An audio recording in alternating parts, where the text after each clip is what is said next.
Hey, everybody. Ron from New England here from the Wicked Planet podcast. Got a special treat here for you tonight. I want to welcome our friend David Weiss from the Flat Earth podcast, who's agreed to come on the show and talk about Flat Earth. Dave, how you doing tonight? I am doing pretty well. Thanks for having me. Love talking to people. Yeah, I was excited to get you on. I know that we spoke before when I was on the Dangerous World podcast, probably, I don't know, about a year ago, I think. You probably don't remember that because you do what? You do 6 shows a day now? Something like that. The crazy man, he's everywhere. He's like savoir-faire, he's everywhere. But anyway, so Dave, let me introduce you to my co-host, Kristen, up there. She's agreed to come in on the show, and we normally do shows in the studio, but so this is a little bit different for us. I think this is our first real Zoom show that we are doing with this many people on. So anyway, so thank you for taking the time out of your busy schedule to come on the show. No problem. Hey, also want to thank my buddy Mark. My family thinks I'm crazy for hosting the meeting. My man, he's got the good Zoom, so I hit him up for a little help tonight. So Dave, we all know, we're all familiar with you. We've spoke before several times, and I'm sure a lot of listeners are familiar with you. But for the listeners that are not familiar with you, do you want to give us a little background on yourself and what brought you into this whole flat Earth genre that we have going on? Well, the truth brought me here, and I went in like every flat earther has the same story. We went in kicking and screaming. I didn't want to look into flat earth. It's the dumbest thing ever. And, I was doing other important work on other deceptions of this world. And then people started sending me flat earth stuff. And I was like, you're deleted. You can't watch our podcast anymore. I'm blocking you from ever commenting. And if I could block you from watching, I'd do that too, because you're so stupid even to suggest that the earth is flat. So then finally, I was having a long conversation with my good friend, Sophia Smallstorm. And she's like, oh, Dave, the deception's bigger than you think. I think the earth might be flat. And I was like, what? And she goes, here, watch these videos. And she sent me a couple of videos. I was like, I'll watch these and I'll destroy them. Of course, we know the earth is a ball. Boats over the horizon, day and night, seasons, right? And I started watching these things. I'm like, wait a minute, there's something here. So then I guess I got more pissed off. And I said, I'm just going to go in and prove the globe and disprove flat earth. Either one will do the same.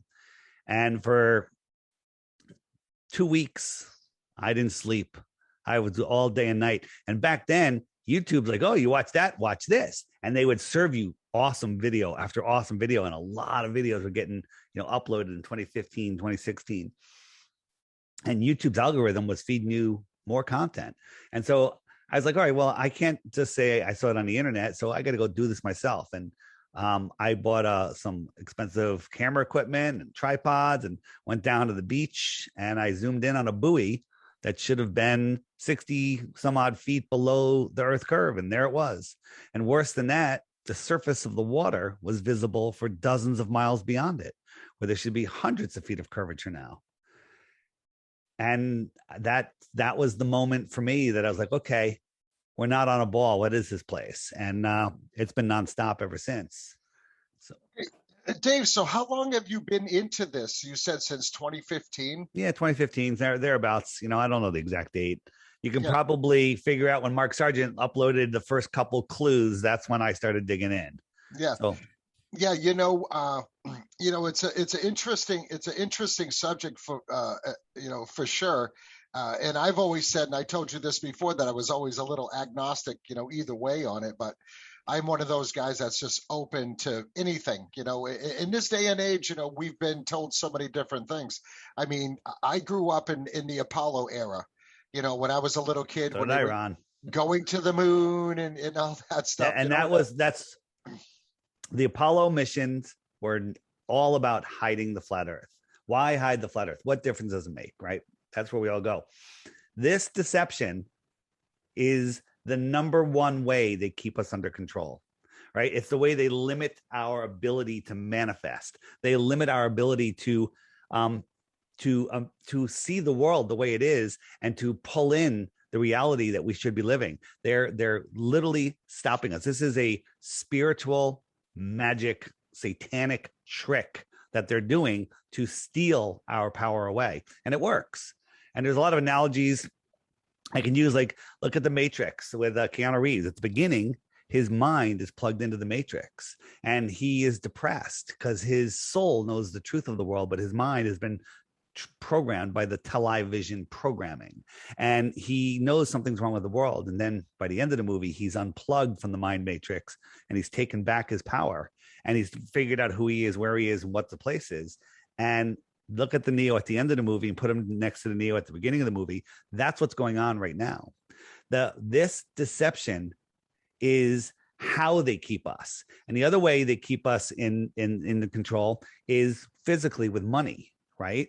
So we're playing on their monopoly board. Go look at your monopoly board rules. And what does it say if the bank runs out of money? Do you know what it says?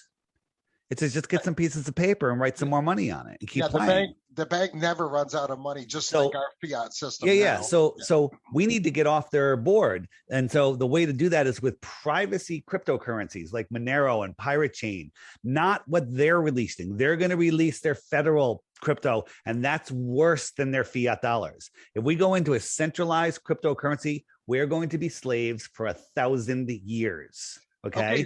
So Dave, that was one of the, you kind of answered one of my major questions that I was going to have for you tonight was, why the lie? Why the deception? Why is it so important for them to convince us that the Earth is a globe when, as you're saying, it's not a globe, it's a flat Earth, right? And I mean, correct. Was it Galileo that came up and said that, the Earth is round, and he was charged with heresy, correct? All of that, everything before 1900, even into the early 1900s, is a lie. None of it is true. Our entire history, whether all of these, Galileo, Copernicus, all of these guys, whether they were real or not, they were Freemasons. Either way, whether fake Freemasons or real Freemasons, this is a story, his story. None of it is real. Our history is so far different than what they tell us. It's mind-blowing, and most people can't even process it. There was an advanced civilization here worldwide in the 1800s. And then we had some sort of cataclysm, man-made, God-made, don't ask me, I don't know, right? And that we had this worldwide mud flood. If you look at our transcontinental railroads, they weren't built, they were excavated out of the mud. Right. Do you know that there's another building below the Capitol building? Yeah, I've been looking into a lot of that, and what you're touching on is Tataria, correct? Yep, 100%. And I've been looking into that a lot. And one of my buddies that's going to be coming on the show, Matt, he's one of my Instagram. He's a big fan of the show too, and him and I have been talking a lot about that. And he posts a lot, and it's just really amazing to see some of these pictures of the excavations that shows these buildings that appear to be, and they appear to be big buildings to begin with. I mean, and then they excavate them down, and they go they're bigger buildings. Yeah, right. They're huge. They're huge. And then if you look at these buildings that we couldn't even build today with our best cranes and our best craftsmen, they were built back in the time where people had horses and buggies, and they no power and built in remote places on top of high hills. All nonsense. It's our history. They've stolen our world from us. They've stolen our power from us. Why the flat Earth? Why does the shape of the Earth matter? The shape does not matter. It's everything each of you have in your life. Everyone listening is because of the way that you think. You bring everything in your life. If you live in fear, you bring those fearful things into your life. If you live in, hey, I'm going to have a cool Mandela room and stuff, there you go. You create that stuff. You create the world that you have. And what they do is they limit our ability to see, our mind's ability to, they put us in a ball that's a prison. Okay. The world isn't, we don't live on a ball where there's nothing else. There's more beyond our world. We live in a pond. So what's out here in the outer space? Outer space, very interesting. Could there be other land, extra territory out here? Right? Could there be, there was a Japanese map that showed like 30 some odd countries, continents outside of Antarctica. We live here in the inner space. People live here on the outer space, on the extra territory. You might call them an extraterrestrial from outer space if they came to visit. They're coming just a few thousand miles instead of ridiculous light years, which are impossible. Okay, Dave, I was going to ask you about that, and I mean, you do so many shows on flat Earth that you already know all the questions Every single one of them. every single one, yeah. So, so okay, so this map that you got up right now, is an interesting map. I've seen this. I also seen the map that you had put up previously. So when you're talking flat Earth, and when we talk about this subject, we talk about how Antarctica is our ice wall, correct? So, Well, see, I don't like calling it an ice wall. I call it the shoreline of our world pond. okay. Okay. It's just the shoreline. Antarctica is the highest land on Earth, right? It's the highest land on Earth. It's not a continent at the bottom of a ball. It's the shoreline that surrounds our pond. If you are going to swim in a lake and somebody removed one side of the lake, all the water is gone. You need a container. Large bodies of water need a container. Our container is the shoreline, and a lot of it is like a cliff, so that's where people come up with the ice wall, because it kind of looks like a wall. Yeah, Dave, and the one thing is, I have always been interested in the hollow earth, right? Like that's something that super, super interests me. And when you came on Dangerous World, I had asked you, can the hollow earth work with the flat earth? And the more that I watch your videos and listen to you speak, and the more that I look into it, when Admiral Byrd came out in that interview that was actually televised, yep, he says there is vast lands beyond the poles. And I'm thinking, what does that mean on a ball? And I'm thinking to myself, okay, if it is a globe, that would be impossible. It's either that or they're lying to us. And if we are on a globe, the globe is a lot bigger than they're telling us. Right. And so some of the distances that we can see. So the Earth has a radius. The radius is a line from the center of the Earth to the surface. So if my arm is the radius from my elbows at the center of the Earth, here is the curve of the Earth. And the radius of the Earth is just under 4,000 miles. So you can do the math and say, all right, if there's a radius of 4,000 miles, we know the curve, we can see certain far from whatever height, and that's how far you can see. Well, we, even without infrared, which sees even farther, we can see some things where the Earth would need a radius of over 250,000 miles, okay, versus 4,000.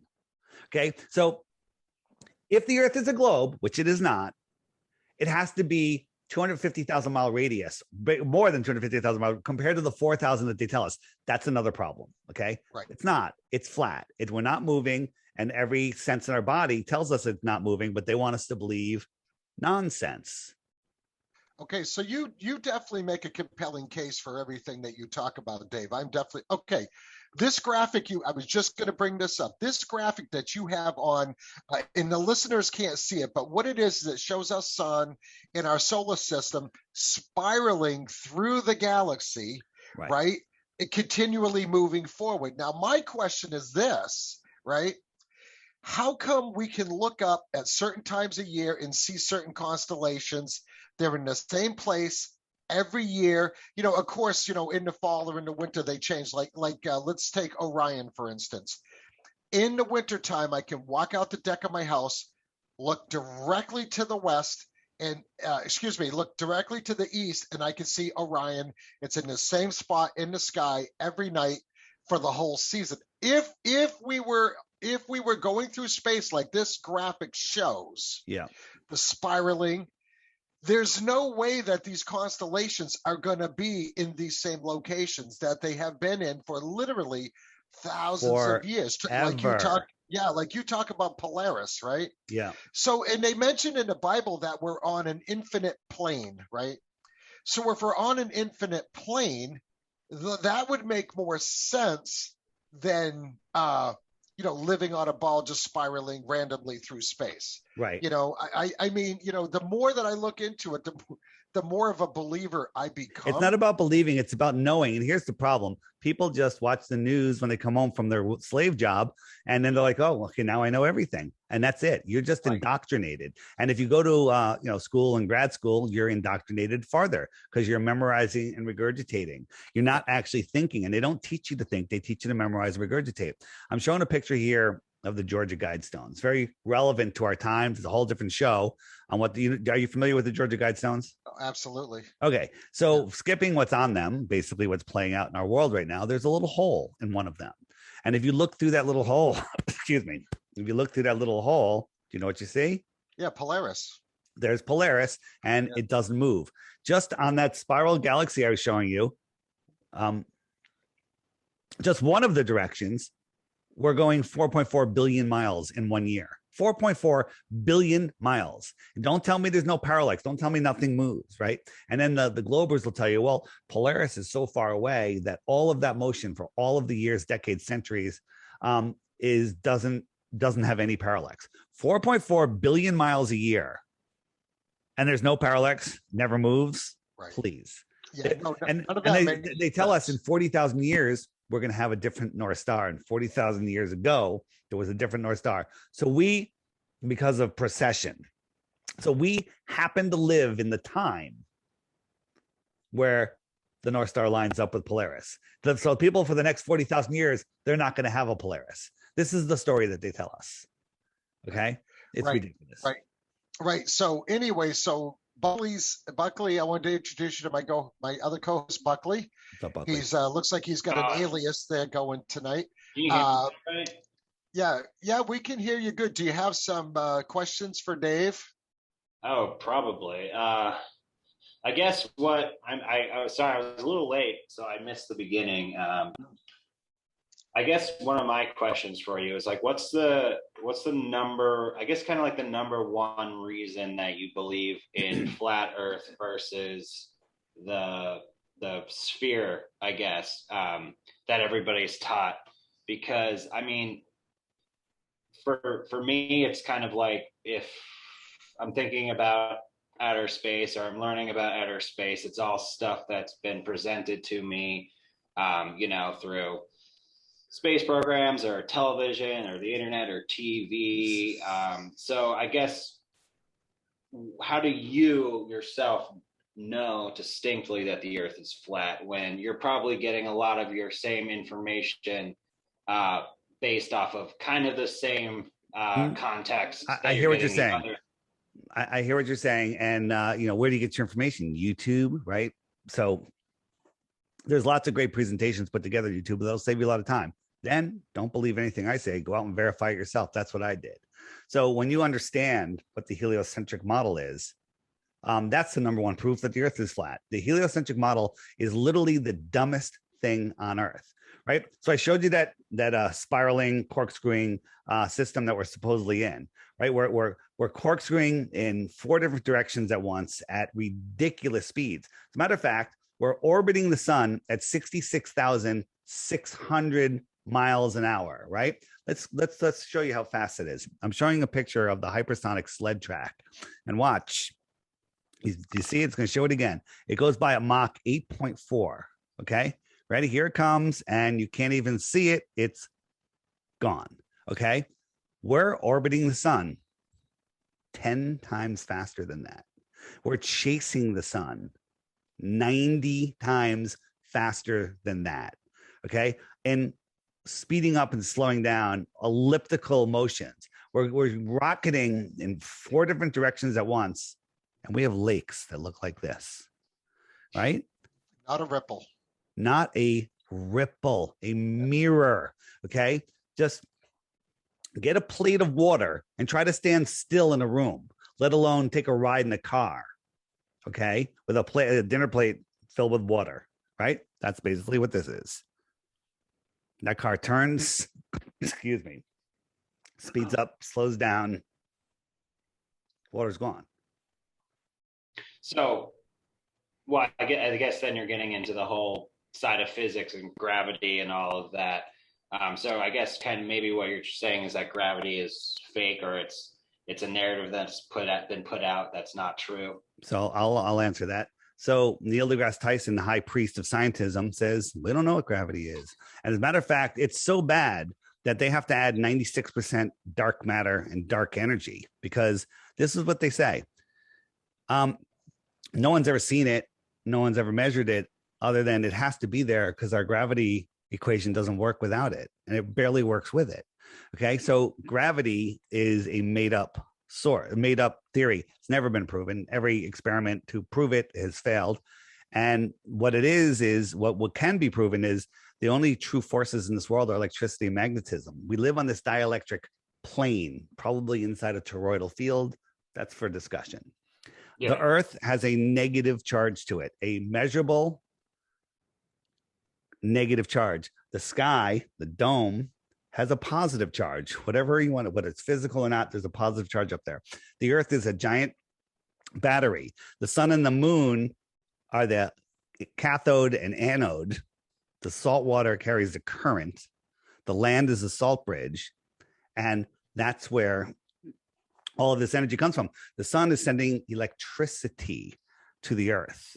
That's how solar panels work. They don't even know how solar panels work. They say, well, a photon comes out of the center of the sun after 1 billion years, then it travels 8 minutes to Earth, and it hits the solar panel, and it knocks a boron molecule out, which lets an electron go in.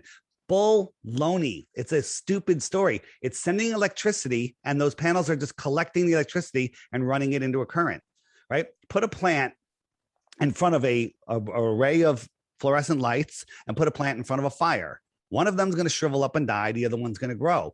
We are electrical beings. Everything on this earth is electrical. Everything on this earth, including rocks, were once alive, okay?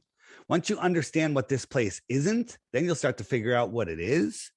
And, that's what's going on. So we did a test. We got a simple test. We got a helium balloon, and we had a Van der Graaf generator, which creates a negative charge. And we hooked it up to a wire to a balloon, and we had just like a little piece of metal on it, and we got it to neutrally float buoyant, just a couple inches over the floor. So it's there, and the cord goes to the Van der Graaf generator, and we cranked up the negative charge.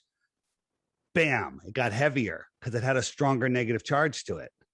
What's it being attracted to? It's being attracted to the Earth. The Earth doesn't move. Everybody points down right now. We're all going to point down. If I had someone here from Australia and I said point down, they're not going to point up.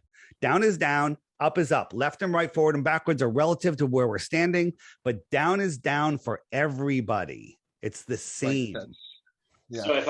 So you're saying, just to kind of clarify, like if I were to pick an object up and just drop it and it falls to the ground, you're saying that's kind of like a magnetic pole. So not magnetic. It's because of the negative charge to it. So if I had in my hand, I had a helium balloon, some marbles, some ping pong balls, and I'm holding them in the air above a swimming pool, and I open my hand, the balloon is going to go up because it is less dense than the air around it. So the pressure of the air is going to actually boost the balloon up. The rocks and the ping pong balls are going to fall through the air because they're more dense. The ping pong balls will sit on top of the water, and the rocks will go to the bottom, okay, because of buoyancy and density. They say gravity is a weak force. Yes. The negative charge of the Earth is a very weak force, but it just says down is this way, okay? Down is this way. That's it. That's all it says. Yeah. And then buoyancy and density sort everything else out. You look at, we don't have anti-gravitic trains. We have maglev trains.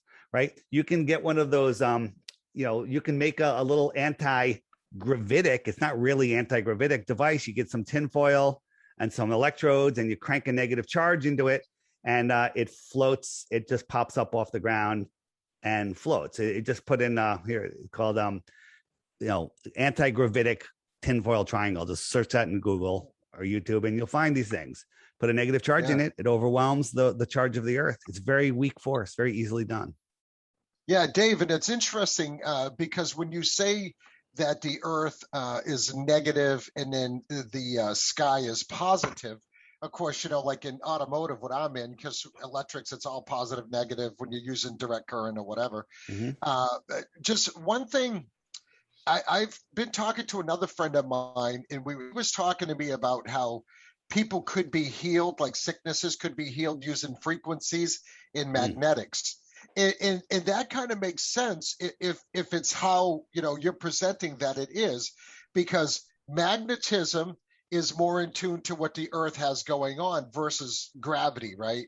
So, and you talk about electricity. It's like I've talked to electricians about electricity. Like none of them can explain to me what it is. Yeah, like they say, we're using dirty electricity the way they have it. The free energy that was here that Tesla pulled out of the ground and lit up the world's fairs with, that's old school technology. You look into the Tataria stuff, all these buildings were electrical generator transmitters. They all have towers and domes, towers and domes.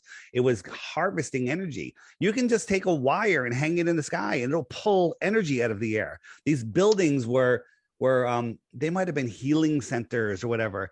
And the symbols on top of them, the cross, the moon shape, those were energy harvesters. Everything was rewritten after the mud floods. They rewrote everything. They repurposed everything. They built doors on second floors because of the mud floods, right? And there's so much hidden. On my app, I don't know if any of you have my app.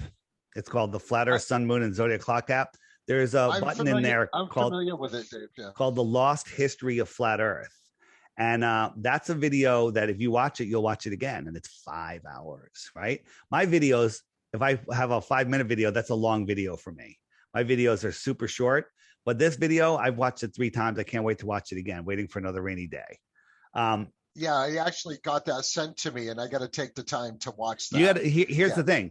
Don't start watching it and say, I want to watch 20 minutes of it at 11 p.m. because you're going to be up until 4 a.m. You will not turn it off. If you watch the first 10 minutes, you'll say, all right, 10 more minutes, and then you're done. You can't turn it off. There's no way to turn it off. So again, and it's interesting. Sorry, Dave, to interrupt you, but it's interesting when you say how these buildings with these spires and all these things are energy machines, and that would make sense. Like say we talk about the Tataria, the world before the mud flood, all these enormous, very ornate, like intricate buildings that all have these spires. And so if these buildings were around, they had to have some type of power in them. I mean, they had to have some type of electricity in these buildings. How did they stay warm? There's so many different things. So they pulled it from the ether, right? They pull it from the ether. I think that the red bricks hold electricity. They're like batteries. Okay, so there's technology that we have just like glossed over, right? I here in Connecticut, or I live on the Long Island Sound, and across the way there's 4 giant smokestacks. It's a powered plant, whatever. These are old world technology. They're not telling us what's really going on in there. They might have been converted or whatever. But the funny thing is, there are 4 in a row, giant. They're huge. If I got up there and I looked across them, lined my eye up, so 1, 2, 3, 4 in a row, and drew a line all the way across the Long Island Sound, incredibly, it lines up with the single smokestack that's in Bridgeport, Connecticut. Okay, there's a very similar size smokestack there, just one. But it happens to be in a perfectly straight line to those 4, right? Why would that happen? What are the odds of that happening are 0, okay, or close to 0. Right, and so another similar thing too, like you say, these buildings are all in alignment, or these towers, and do we know how old these smokestacks are, right? We're probably being told they're this old when in fact they could be hundreds of years older than that. You got to watch. There's a channel, if you don't have my app, one of the channels that you have to watch is John Levy, Jon, next word Levi, like the gene, Levi. He does these 20-minute videos every week about what we're really seeing when we're out in nature. What, the story of the World's Fairs, and the stories of he lives in Salt Lake City, and these they say that this was a they found this building in the hills. They said it was a lime processing plant. I think it was lime. He's asking questions like, how did they build it? How did they get there? If they didn't have the lime first, why are they up on this hill? The story is ridiculous. All the stories we hear, the story of the Wild West, the story of the gold mines, okay? They're all absolutely insane when you look at them, okay? They're impossible. Even with today's, big trucks and power tools, we couldn't do what those guys supposedly did. With, bringing supplies out to the middle of nowhere, it makes no sense when you look at it. But we're never taught to question. We're taught, this is what happened. Move on. This is what happened. Move on. This, look at these old giant buildings that we'd have a real hard time doing today. They were built when we had horses and buggies. No friggin' way. And no cranes. No cranes. Yeah. And so that brings me back to something also, like when you talk about the positive and the negative with the flat earth. And let's take it back thousands of years to the pyramids, right? So you have these pyramids, the Giza pyramids, right? And I've the more studying that I have done is I believe more so the story that they were power plants. Oh, for right? sure. But they're not rocks that were quarried and brought across the desert on logs by slaves. Right. They were poured. They were poured into place. They're not stones. They had a technology back then of making granite or whatever, it's like cement.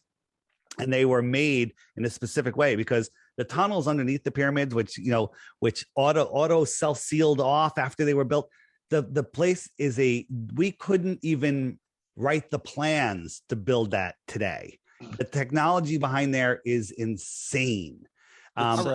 It's a type of concrete that's compounded more times than we can achieve with our current material sciences. Exactly. So yeah, it's like super concrete. But yeah, David, I think you're making some fantastic points here, and it fits into everything that we've been learning about the electric universe model. And I'm just curious to expand further on that question about the constellations, because I know, like, for thousands of years people have been navigating the oceans using the stars, and how could that be possible if we're moving through this chaotic universe where, like you state, they're proposing we're going millions and millions of miles per hour? Like, how would the constellations stay that steady? Yeah, funny you should bring up navigating by the stars. What I'm showing here, for those of you looking, it's my app, the Flat Earth, Sun, Moon, and Zodiac Clock app. And every day there's a featured video. Well, today's featured video is called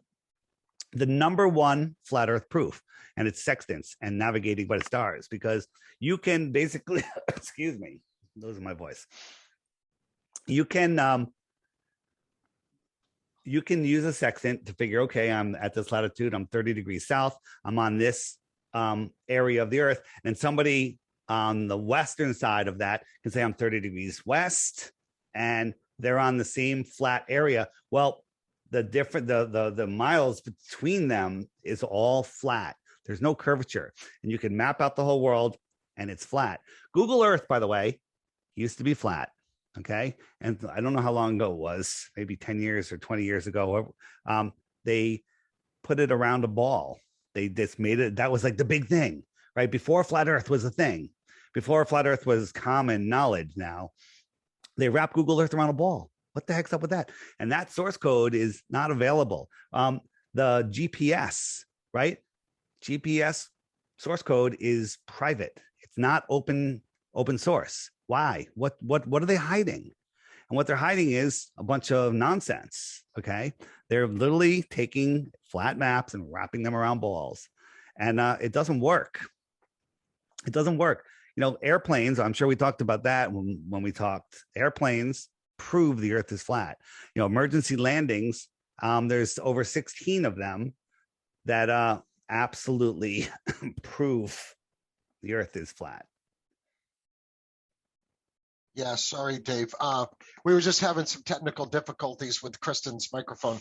But yeah, so that's all, very, very interesting how that whole deal works. And that brings up, like you say, how you said before, like everything was alive, the rocks were alive, the stones were alive, and all this. And I mean, we look at all these buildings that are built, with masonry and things like that. So all this technology had to exist like a long time ago. Sure.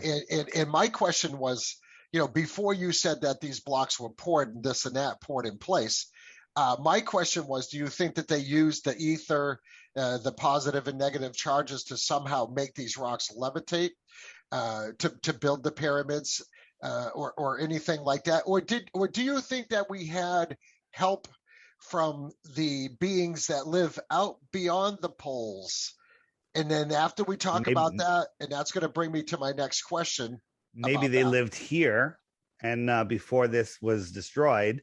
And there's a great video that just came out like 6 months ago about the pyramids. I think if you just Google pyramids, poured concrete, it's pretty long, but it shows you exactly how they built it. And everything they say, it's something that we could actually do today. So did they have help? I think they were very advanced. I think they had they knew the secrets of moving heavy things. Okay, just like you know where Edward Lee Scallon is, who built Coral Castle in Florida. You know, not only did he build that castle where you could one finger move an 11-ton swinging door, he had it balanced so perfectly. How did he know where that balancing point was? And not only did he build it, he moved it. He decided to move it one day, and he moved it single-handedly. He just had a truck drops off next morning, the guy comes back, and the big block is on the truck. He's like, how did he do it? How do you do it? Like you would need like 3 of our massive cranes today to lift some of these blocks. So I believe they had that technology back then, and also the concrete technology, and also super advanced knowledge of what our world is. If you think you're on a spinning ball, you're not going to figure anything out. You're not going to figure anything out. You're going to be lost. You might do well. You might fare well in this frigging game we're in on their Monopoly board, but it's not really fulfilling your true life purpose. Okay, so I kind of agree with you there, Dave. But my question is, getting back to the lands beyond the poles, right? Mm-hmm. Now, when we all talk about, because you know the whole UFO UAP subject is a really big one for me as well, and I always wondered to myself, you know, how did these beings come, you know, allegedly so far? My biggest question was, what on earth was their propulsion system, right?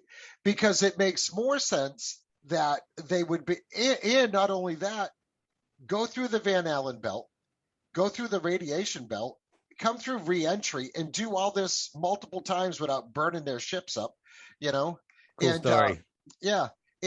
So I mean, to me, it makes more sense that these beings, or not extraterrestrials, but interterrestrials, are actually out beyond the poles, right? Living in these islands like Lemuria and some of the other ones that are on these or maps. Even within our realm. There's swaths of ocean that are off limits. GPS will not bring you there. NASA controls GPS. NASA controls airplane routes. NASA controls the radar, right? It's their control. As I was saying, you know, the emergency landings is when they're in a pinch and they have to land, and it doesn't make any sense, right? Where they have to land in places that really that wouldn't happen. I mean, if you look at a flight route from Perth to Buenos Aires, the shortest route, according to FlightAware, is right over Antarctica, but they don't allow you to fly over Antarctica, so you'd have to go around. That would be the shortest route. But see, that's not the route that they take. They would actually go from Perth all the way up to the north to Chicago or LA, or it starts in Miami or Chicago, then LA or Houston, not Chicago. And then it goes to Sydney, and then it goes all the way over to Perth. It takes like 26 hours. Well, that's the opposite direction that you should go on a ball. Or sometimes it goes the other way to Europe, Singapore, and Perth, right? Yeah, and that makes a good argument. And I asked you this before, but for the listeners, right? So we talked about this, and now we're hearing that there are direct flights, but there are direct flights. When I looked into it before, you could not go directly from Australia to Chile. You had to go from Australia to North America and then to Chile. But when you look at it on a flat Earth map or a flat Earth model, it's a direct flight. Well, they do a nonstop flight. It's Q4, whatever. I forget the number of the flight, but there's only Qantas. Yeah, there's only 4 pilots, I believe, that are flying it. They're military, probably Freemasons. The plane is a specific plane. The plane has 7 layers. When we started researching this plane, it had 7 layers of heat-resistant paint. What does that tell you? Okay. Right. And sometimes the arrival and the arrival times, depending on which direction and which the weather is, are 5 hours different. Why is 5 hours? That's huge. Okay. And they're going all the way across. What happened? You guys still there? Yeah, I'm here. Yeah. Someone's sharing, I think. Yeah. There you go. Right. And there's no flights available in the southern to southern locations. You never see them. They leave the coast and they disappear off radar. This is live, by the way. Anybody can go to flightradar24.com and see this at any point in the day. I've looked at this many times, and David's right. There's never any flights in this large area of Pacific Ocean, and even on globes and maps, they admit that it's so quote unquote vast that they just kind of fudge the numbers on where it is. So to me, it just seems like it fits perfectly into this deception. Going from California to Hawaii, you're off radar. You're in approximated position when you're 100 miles or so offshore. And then when the plane gets right near Hawaii, bam, it pops back onto the radar, right? Sometimes they'll put a plane out there, but it's not really there. You're looking at a cartoon, right? You know, and it's just like, you know, talking about space and air travel, space travel and everything. All we're shown is cartoons. It's all cartoons, CGI nonsense. Nobody has ever gone up in a rocket except some stuntmen, and some of them killed themselves. Yeah. So, Dave, can you tell us a little bit about like all these stunts like Elon Musk is doing and Jeff Bezos, where they're flying out, out of the atmosphere or as close to the atmosphere as they can, and all these guys, you know, who have more money than they know what to do with. Yeah, Richard Branson, another example. Yeah, both of them are these all just stunts? Are they just stunts, and they're not even real. Like they always have the girl with the long hair flipping around. Okay, this is to show you that they're in a zero-G plane. Richard's about to throw up. Okay, they're in a zero-G plane that gets about 45 seconds max of zero-G. Okay, and so they put him up in this thing that was outfitted or green screened to look like his plane, and then it did a whole bunch of parabolic turns, and they got their footage. Now they said he had 4.5 minutes of weightlessness. Where's the footage? There is no footage. Would they turn the camera off? Okay, they only show 5-second clips max of weightlessness. 5-second cut, 5 seconds cut. It's because it's a whole bunch of different trips spun together. So that's all it is. We called them out so clearly that Neil deGrasse Tyson had to backpedal and move the globe post again. And he said, yeah, they didn't really go into space. And he admitted that they're doing a hyperbolic loop, but that's not even a hyperbolic curve. That's not even the case, though, because they didn't in that plane. None of that happened. No one was in that rocket that Jeff Bezos took off in. It's all a CGI production. Okay, so and that brings me back to, we talked about this before, the pictures of the globe from space. Now, now we're finding out that there is no actual pictures. Like I had this discussion with one of my customers today, and he's like, "Well, of course the Earth is. We see pictures of it." And I said, I don't think those are real pictures. Could you explain to the listeners what the deal is with that? Yeah, NASA admits there's no real pictures of Earth. They admit it. Okay, everybody had the blue marble on their iPhone when the iPhones came out, and that was just basically hypnosis.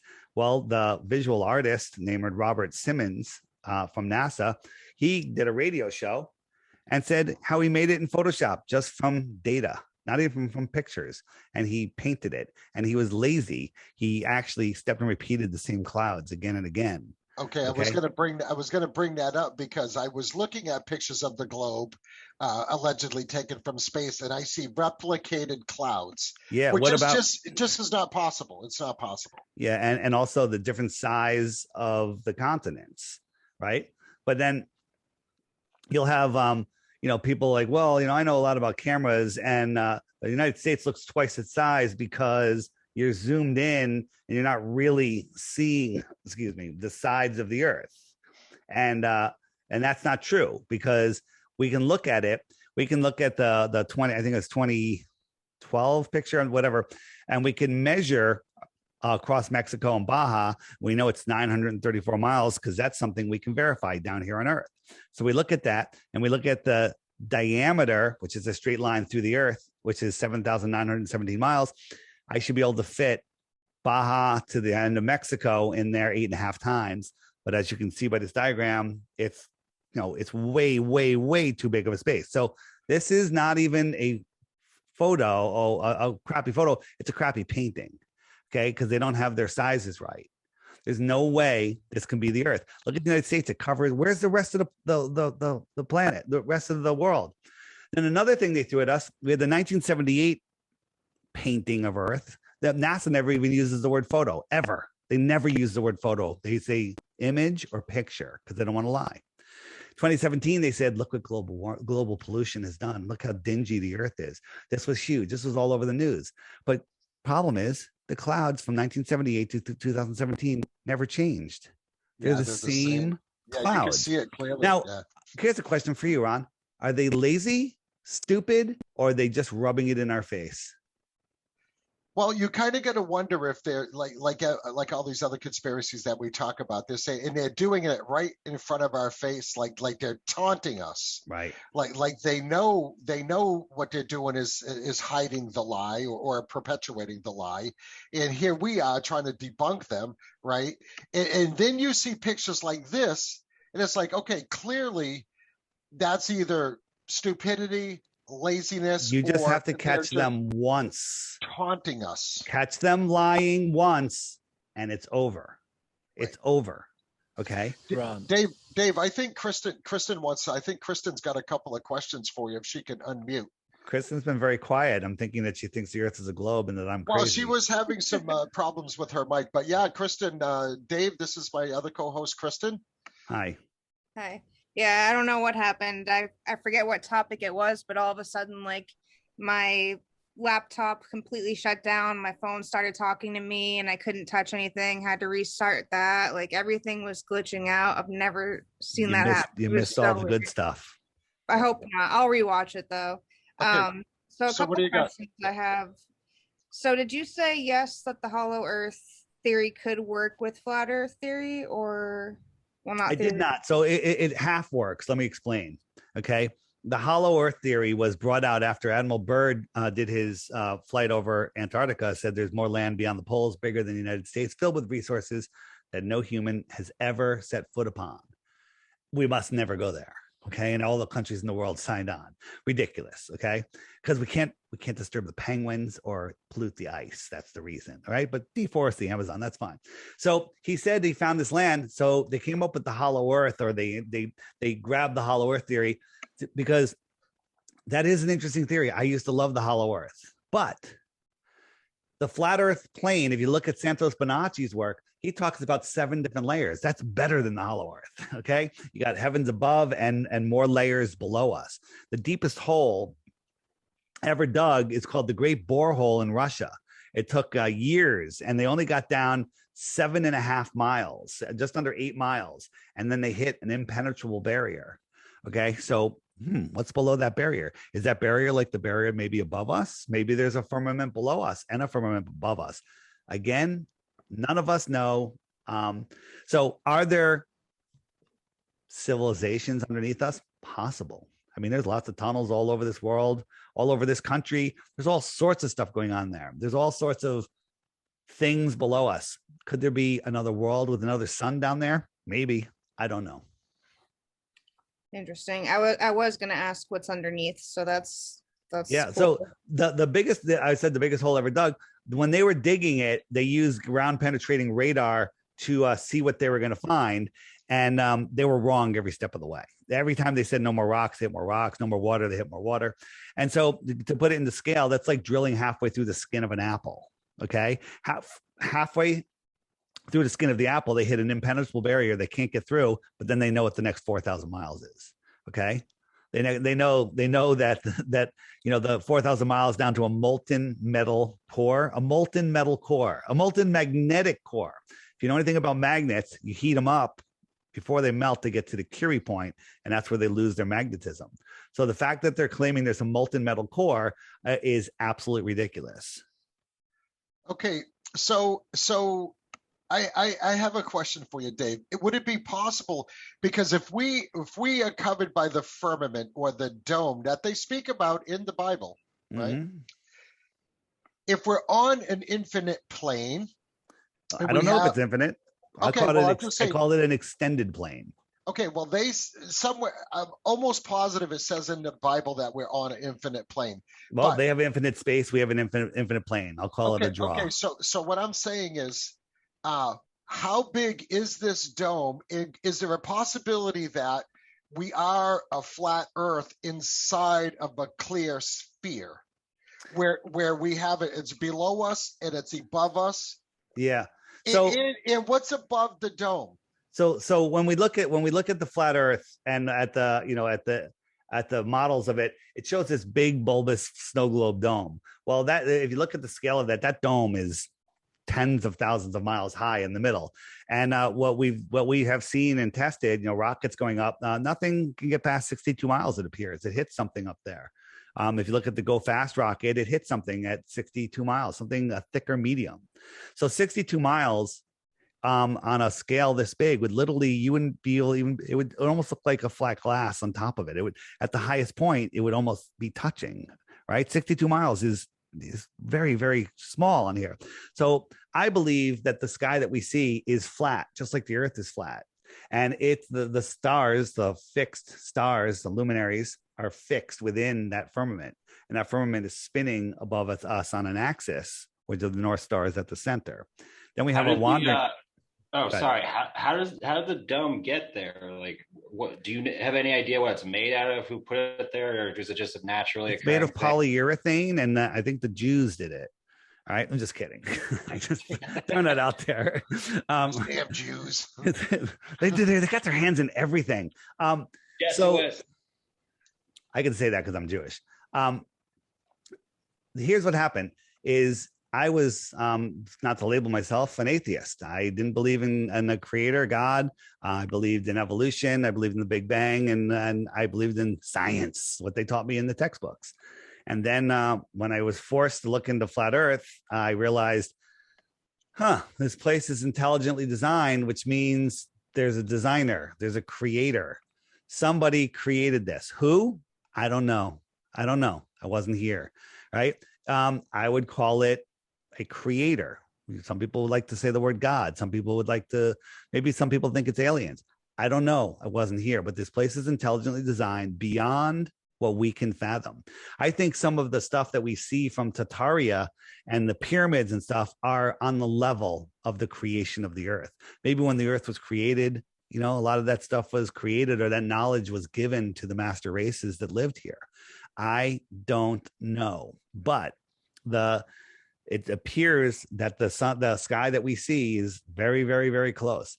Some flat earthers say, or ball earthers, that try to debunk flat earthers say that the sun's 3,000 miles away and it's 30 miles wide, and it would never set. They could do math and prove it. Yeah, that's pretty good.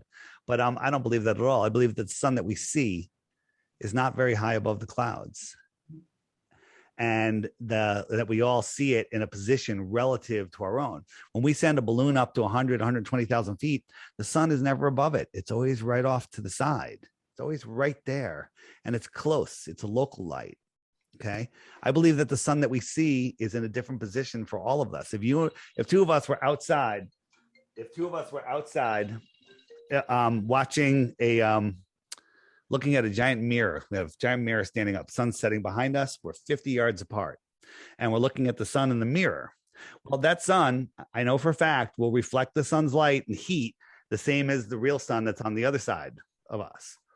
But when I send a third person up to that mirror with a Sharpie, I say, draw a circle right there. That's where I see the sun, right? Then another person goes over to where Ron is, and he says, I see the sun right there. Well, those two circles are going to be 50 yards apart.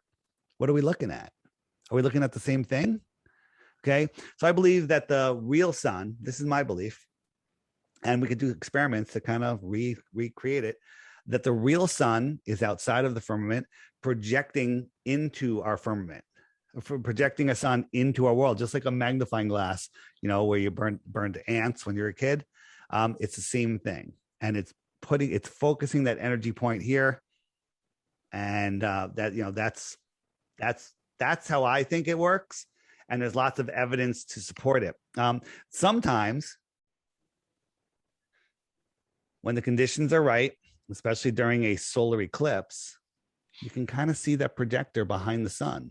Just like if you're watching a rear projection, like a movie being projected onto a sheet in the, a bed sheet. Remember when you're kids, they would project a movie from the rear, and you could look through the sheet and see the projector. You could see the source of that light. Okay. Sometimes we can see the source of the sun when the conditions are right. And I have a couple of videos where we had filmed it, and then I recreated how the eclipse happens using my model, and it worked perfectly. And it's in the app under what about eclipses, right? All the questions that you have about flat Earth are in the app. So by the way, if you Google flat Earth, you're not going to find anything other than what they want you to find, which is going to make you laugh and give up and get frustrated because you won't find anything like I did when I was searching. That was all fed to me. That helped me become a flat earther. But now all that information's hidden. That's why I created the Flat Earth, Sun, Moon, and Zodiac Clock app. It'll feed you videos every day. It has all the questions, 21 questions answered. What about seasons? What about, day and night? What about ships over the horizon? All the questions you could ask, they're in there, and all of the videos to support it are in there. Tons of other information. Tataria, the lost history of flat Earth. All my interviews are in there. Also, another way we're adding it, you can now find every other flat Earth app user near you. It's coming out in like a week or two. You can pull it and you can say, hey, there's other flat earthers near me, and you can message them. You can send them a message like, hey, I'm going to the little pub. Meet me there for a beer. Bam, new best friend. Yeah, when you talked about that with my buddy Andrew Rouse over at the Deep Share podcast, and so him and we talk pretty frequently, and I told him that you were coming on the show, and he was like, oh, dude, that's awesome. And I says, yeah, so he's going to, I wanted to talk about the app. And I think, we don't need to get like super deep into all these questions that can just easily be answered on the app. So I encourage people to go and check that out. And if you have any questions, well, they might be able to be answered like right through the app. And I mean, and it's cheap money, right? It's all there. The app's $3. You don't have to, there's a subscription. You don't have to get it. You still get everything. And it just remember to hit the question mark, and there are your questions. Hey, what about eclipses? And if I hit what about eclipses, up comes a playlist. You hit open YouTube, and there comes a playlist of videos that YouTube will not serve you. They don't want you seeing these, because if you see these, you'll realize the heliocentric model is the dumbest thing on Earth. Yeah, and that still brings me back to why is it so important for them to lie? I know it's about control. I know obviously they control us with money, because without money you have nothing, right? I mean, it would be nice. Like I always used to say, I don't know who the jerk is that invented money or the jerk that invented work, because I don't know what he was thinking of, right? And now we're all stuck doing that. We trade off so many hours and days and months and years of our life just to make all a of it, few little pieces, pieces of paper, like pieces of paper. Yeah, let me ask you a question. Imagine the paper things, Dave, that we could get for free if we had free energy. When you say you don't understand why, you're suffering from Stockholm syndrome. Imagine if you were in an apartment building that was 10 miles wide by 10 miles wide, but the last quarter mile to the outside wall, and there's no windows, no doors. You're just inside this place. There's everything in there. You got supermarket, you got food, you got growing, you got all sorts of stuff, right? And you're not allowed within a quarter mile of the outside wall, just not allowed to go there ever. No one, it's guarded. That's your whole world, right? You get your job in there, you meet your wife in there, you have kids in there, you do everything in there, and you're in this world, okay? And someone comes to you and go, hey, Ron, there's more beyond there. There's more. And you go, what does it matter? What does it matter? Right? I'm doing well in here. I've got my bicycle. I've got, whatever. Okay. You are limiting yourself. We are in an unlimited world with unlimited resources, unlimited land, unlimited everything. And they want us to think, they want you to think it's limited. And they're limiting your ability to understand that you are powerful. Excuse me. You are a powerful being that can create your own reality, and they don't want you to know that. All right, living in fear. So I'm one of those guys. If somebody came up to me and said that, I'd say, really? Okay, so we definitely need to go check that out. And that's why I got into researching this. Actually, before I actually met you, I was watching some of your videos and some things like that. And it's very interesting to me. And when I hear that there's, vast lands beyond the poles, and when is this? And now this whole Tataria thing, which just blows my mind, right? Absolutely blows my mind. And I'm like, okay, so I'm a firm believer that you know, we might be the fourth or fifth civilization that's been here, and that we were way advanced, like way advanced. Like we are in the middle of the movie Idiocracy. We are not at the top of our game. The technology that was here in the 1800s makes us look like cavemen right now. Okay. Yeah. So Dave, what is this graphic that you have up right now? This is just a possibility of the outer worlds beyond us. Maybe we're domes inside of domes inside of domes. Maybe the domes are physical. Maybe they're energetic. I don't know. Right. I personally don't think that the domes are big, high domes like that. But again, I don't know. Could they just be force fields? I'm sorry, Chris. They could be very much so. Absolutely. And some people believe that, you know, when the stars and the planets align in certain ways, that there's openings and there's times like we go through these ages, right? And at different times, maybe you can pass through. So I'm going to show you another map, and I'll try to describe it for the listeners. But are you guys familiar with the clock in Prague, the big clock on the building, the ancient clock? And it's got like circles within circles. It's this crazy clock, and it shows ages. I'm trying to find it as I'm talking here, but I believe that the world that we live in is a bigger world than just our pond, right? But our pond, where the heck is it, is migrating through the system, right? So what does that mean? And the way it works is, God, if I could find this, that would be really. So Dave, do you think that our flat Earth is actually moving where we are? I mean, stationary plane, but moving also at the same time, if that makes any sense? It's floating? It's not floating. Our Earth is not moving, but our living area is moving across the bigger Earth. Does that make sense? So, like a continental shelf. So imagine a giant mass of land, just massive, right? And then we, I wish I could just pull up the graphic. That would be super handy. And there's a puddle melted out in a certain area. The rest is all frozen, okay? Because our sun isn't there. Our sun is making a circle, migrating in and out of that circle, and that keeps our land free. So that our sun follows a circle around in a great year. It's 25,000 years. So every 2,160 years, it moves 15 degrees. Oh, here it is. I finally found it. There we go. So what we're showing you here, it's actually an inverted picture of the moon. And this green area is our known world. And the outer white line is the shoreline of our world. Everything outside of that line is frozen. So all of this land, this is the unknown world, right? You have these other circles in here, and you can see that the sun is on the equator. No, the sun is on the Tropic of Capricorn. So this means this picture is around in December. So the sun is migrating in and out as it goes around our world, and this puddle. So this puddle is migrating, maybe it's migrating counterclockwise, and it takes 25,000 years to go around. So in 12,000 years from now, this puddle will be over here. So this is where our world will be. And this will be an ice age over here. This red line here is our North Pole. Our North Pole follows this magnetic line around. And that's where our sun is always circling our North Pole. So I'm slowly going around 12,000 years from now, our sun will be circling out here and melt out a pond here.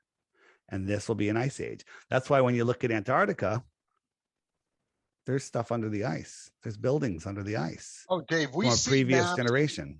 We see maps, like old maps, and I can't remember the name of them, that thousands of years old, that show Antarctica with animals and vegetation and no ice. Tropical. And things like that. So think about it. That makes sense with this model. Yeah. So these are all of these lands here at this distance from the center, they'll all be tropical. These are all going to be tropical lands. Now, right? And right now, this is considered Antarctica. Go ahead. This magnetic line here, do we see structures built along this line, or is there any evidence that the people keeping this information from us are utilizing No one's allowed to go this? here. Right. This is the North Pole. No one's allowed to go there. It's off limits. Have We were all you, shown. What's that? Have you ever looked into the theories, or well, the information about how they're blowing up nuclear weapons up there in the Arctic, supposedly trying to melt the ice caps and turn it into some kind of tourist paradise? I say cool story. There probably already is a tourist paradise in there. There could be another whole nother world at the center of our world. But there is no such thing as nuclear bombs. Where does that come from? What about Nagasaki and Hiroshima? And if you look at the story of how Nagasaki and Hiroshima, I highly recommend, if you don't know about this, subscribe to the Crow with 2 R's 777 radio podcast and look up the episodes on no nukes, right? But in short, after Nagasaki and Hiroshima, after there's videos of them stockpiling TNT at the detonation sites, 3 days later, the trains were running, the flower shops were open, people were back to work, they were selling sandwiches in the delis. Does that sound like a nuclear bomb? And nobody, only one reporter for, I believe, like the New York Times or some American Associated Press or whatever, one reporter was allowed to take pictures and write articles. Anyone else wrote a paper, wrote an article, or took a photo, put in jail. Okay, that's tight control. There's less cancer in those places than there is here in the United States. Plants, animals, and people have always thrived there. 3 days later, the shops were open. They don't want you to know that. Have you seen pictures of modern day Hiroshima and Nagasaki?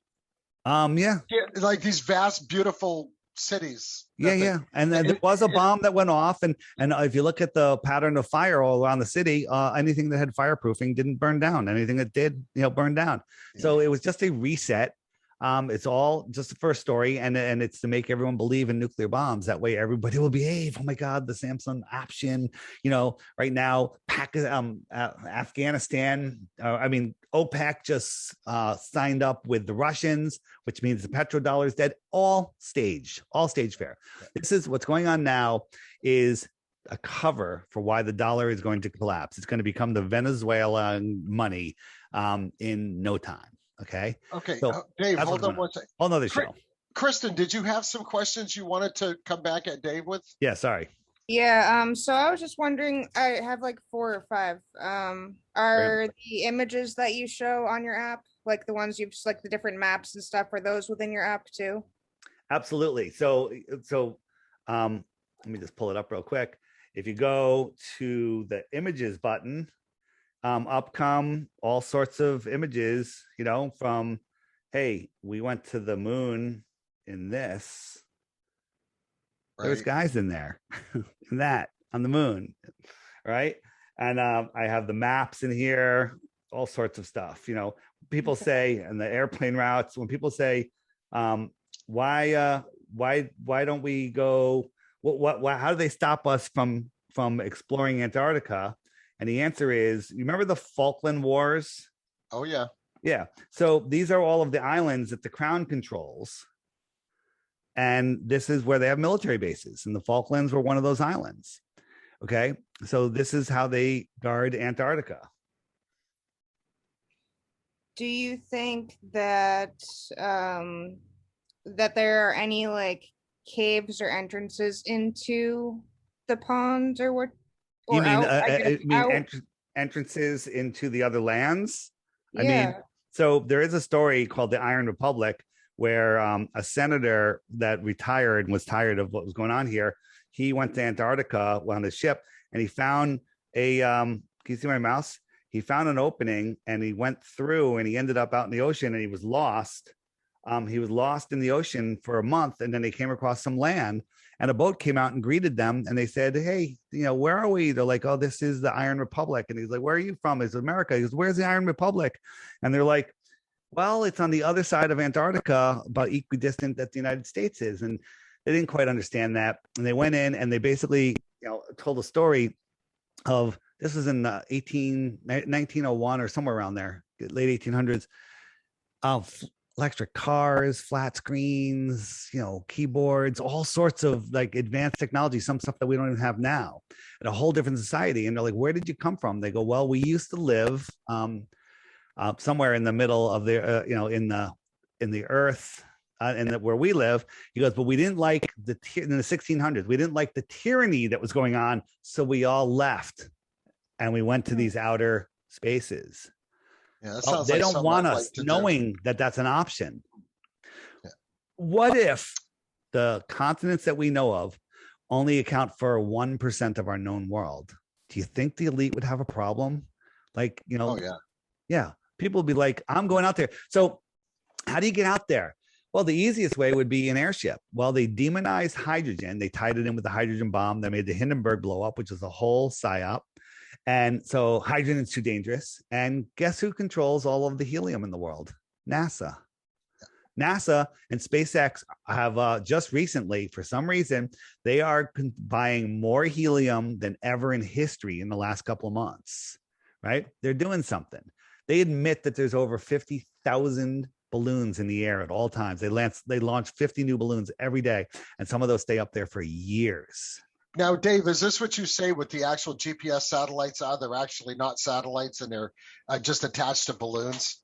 Well, that's what's going on, but GPS is nonsense. Everything's done with underwater cables. 99% of the world's communications is done with ground-based systems.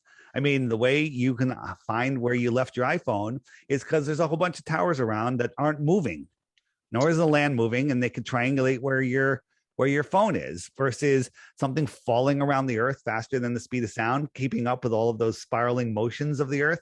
That's absolute nonsense. I mean, Arthur C. Clarke wrote a fictional story about satellites, and a few years later, we have satellites. You have to believe that with the earth corkscrewing through space, all of these things somehow mirror all of those motions. Give me a break. So that's my question. Like when you see this graphic right here is showing all the satellites, right? And I mean, that's just unbelievable, right? So when they shoot these rockets off, SpaceX or Blue Origin or whatever, even NASA, what are the odds of them getting through that without smashing into something? Well, it wouldn't be possible. No, I'll fight on their side with that because even if there's 50,000 of them up there, they'd be so far apart and so small, the chances of you hitting it would be small, but that's just ridiculous. They don't launch anything. There is no outer space. I'm going to show a video and I'm going to talk about it as we go. This is the Starship by SpaceX, and you have to believe this is real. This thing weighs, I don't know, couple million pounds on takeoff, and when it comes down, it weighs over 40 tons. Right? This is all CGI crap. So it might be real as far as the launch goes. It could be a helium balloon, but this thing goes up and then it free falls back to Earth and lands upright. Okay. It's the most ridiculous thing. When they switch between the onboard camera and the ground camera, from the ground, you can see that it's very close to the ground by look at the angle it's shooting at, and look at the smoke. How fast is this thing falling? This thing's free falling. It weighs like 40 tons. And it's free falling. And watch the next shot. Look at the smoke. It's barely moving. This thing is a helium balloon, right? But then when they land it, look, and then now all of a sudden it's higher than the clouds. And then the next shot, it's just right there, side shot. If that was higher than the clouds, how are they getting that side shot? Now watch. It's going to turn on its 3 engines. It's high again, all of a sudden. This is real time. This is not edited. And it's going to turn its 3 engines on. It's going to stop. 2 of the engines are going to go out, and it's going to land perfectly upright. Now, who took this picture underneath this thing falling out of the sky? Yeah. Okay. Now watch, 2 of the engines are going to go out, and that little flame, this thing's barely moving. If you look at the smoke, it's going to land with a lot of CGI smoke. Watch the CGI smoke. There it is. And it's going to land upright. You have to believe that this thing is real. Yeah, this is nonsense. I don't see how they could possibly do that on one engine. This is complete and total nonsense. The thing is, they use different techniques. Sometimes we watch a launch that's complete CGI. This is not here. I call this the Tupac rocket. Okay, just like Tupac was on the stage, this is a complete hologram, for lack of a better word. We were snooping around on some Google Earth shots of NASA's base, and we're like, what are these lights? These weird lights, spotlights. And we were able to zoom in close enough on one of their shots where we got a serial number and a company name. We looked it up, and it was a holographic projection company. Yeah. Why does NASA have holographic projection instruments on their grounds? There was a whole bunch of them. Watch what happens. There was a glitch in this rocket. Oh, yeah. Okay. This is a projected image. Yeah. It's not real. Yeah, and these are the holograms that they're gonna stick Project Bluebeam on us with, right? For sure. So, Dave, I know we're getting short on time. We got you for about another 5 minutes, but I did have a question for you. Shoot. Are there different factions within the flat Earth community that kind of argue or to have different views with each other, like how there's different factions in the UFO community? Well, I wouldn't call them the different factions. We do actively discuss different ideas. Some people don't believe that there's a downward force is needed for what we call gravity.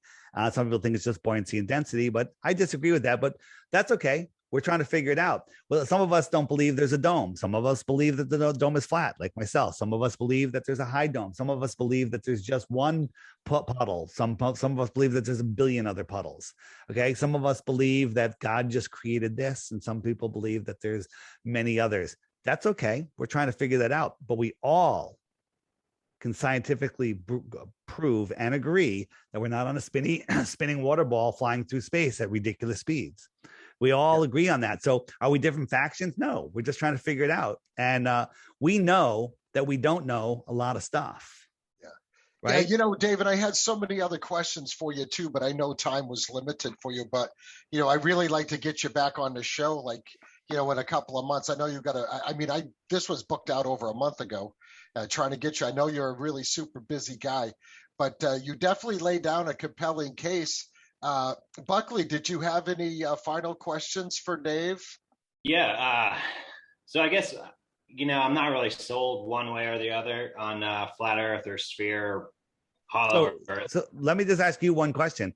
What would be your number one reason that you think the Earth could possibly be a spinning ball flying through an infinite vacuum? Well, like I'm saying, I don't really have one. So right. I'm not really saying flat Earth exists or Nope. It doesn't exist, and I'm not saying that the sphere theory exists or it doesn't exist. Did I freeze up a little bit? No bad. So I guess what I'm trying to just say is I do agree, though. Can you guys hear me?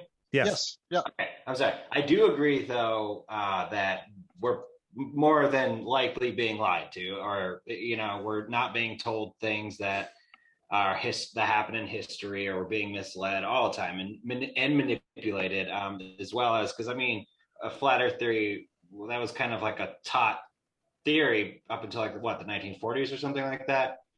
It was what they taught everybody until the 1930s, somewhere around there, 40s. So I guess so earlier in the show and more recently, you were kind of talking about how, you know, your thoughts and how you perceive things can kind of create your reality around you. So I guess maybe, do you foresee in any way at all that like the flat Earth and the spherical Earth could exist in the same universe or realm based on how people perceive the world around them and their thoughts on reality? Yeah, no, I don't think so. I believe that we live on a dielectric plane inside a toroidal field. So you may feel that's a sphere, but we're on a plane within that sphere. Okay.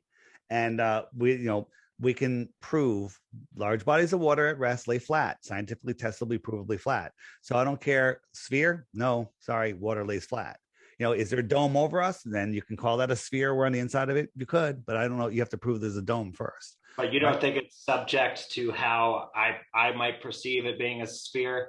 You might perceive that, but that makes then you're in full on simulation theory. And I'm not a believer in that. But in simulation theory, I believe that we are in what I call a physical simulation. Right, this is a realm that we're in. This is my personal belief. Again, It's subject to change, but we are here experiencing the mind of the creator with a spark in us that we call a soul. The soul is the currency of this world. And our goal here is to maintain control of our soul. And there's some rules. And as long as you like a God created the world or the flat earth, correct? I mean, isn't that kind of creation basically a simulation? I don't know. I could build a house, create a house, and it's not a simulation, you know? Yeah, I think the whole simulation thing is another subject. I mean, we did a show on simulation a few weeks ago. Actually, it's our biggest show so far. Funny enough, but yeah, I wish we had more time to for you to answer Buckley's question. But I think we're at the mark. Yeah, thank you. I don't think I can really answer the question because I can't prove that this world isn't just working around me and I'm the only thing that's experiencing it, right? And that as soon as this goes off, you guys don't disappear. I can't prove any of that. I have one quick thing. So if I was gonna try and convince someone the Earth was flat, or just kind of spark them onto the idea and something to say to them, what would I approach them with? We can see too far. We can see too far, like the straight way across and seeing things. We can see things that are too far away, you know. Okay. That go beyond the Earth's curvature? That should be miles below the curvature. Okay. We can see things. All right. But now the fact that you can't see some things just has to do with atmospheric density and the way our eyes work. Again, watch my videos, watch my interviews, watch the videos on the app, get the app, the Flat Earth, Sun, Moon, and Zodiac Clock app. On Google Play, sometimes they're trying to trick you to get another one by the Ron Media Group, which is like the Flat Earth Society, not us. So get the app. I'll put all that info in the show notes. I'm offering 3 Bitcoins for anybody that can come up with one proof of the globe, but you have to get the app and you have to watch the daily video every day for 2 weeks. And at the end of that 2 weeks, if you think you have a proof of the globe, you can send it to me, but check the frequently asked questions first because it's probably in there. And then what's a Bitcoin at nowadays? Like 50 grand. Damn. Yeah, no, Dave, I was going to ask you about that because when I remember back when it was 1 Bitcoin, so you've upped the ante quite a bit. 3. So that's very cool. Dave, you want to let everybody know where they can find you? I mean, you're pretty easy to find. Easy to find. Flat Earth Dave, flatearthdave.com will bring you to my website. And the app is the best place to find me, especially, and it's going to be the best place to find other flat earthers very soon. Okay, so I know you got to go, Dave. I really want to thank you for coming on. It was a great show. I really enjoyed it. Yeah, I have a ton more questions for you, but we're going to have to get you another time. All right, man. Thanks. See you guys. So yeah, take care, Dave. I'll talk to you soon. All right, thanks. Send me a link when this is up, all right? I will do that, Dave. Thank you. Thanks so much. Bye-bye.